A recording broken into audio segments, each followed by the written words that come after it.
Cette fois-ci, heureusement, la tentative de cette femme est déjouée par les cris de l'automobiliste.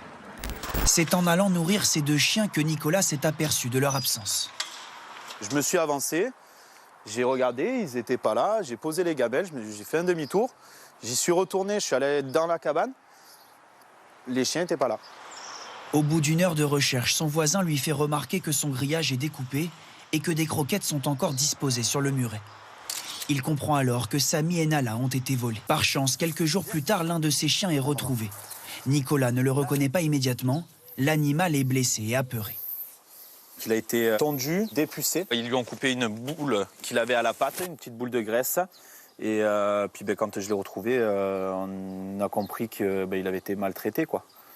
Chaque année, entre 400 et 500 chiens sont officiellement déclarés volés. Un chiffre sous-estimé selon les associations spécialisées, car le dépôt de plainte n'est pas systématique. Une fois dérobés, les chiens se voient généralement retirer leur puce d'identification, préalablement implantée sous la peau. Un acte précis qui démontre toute l'organisation des voleurs, selon ce vétérinaire. La puce est ici. Hop, voilà.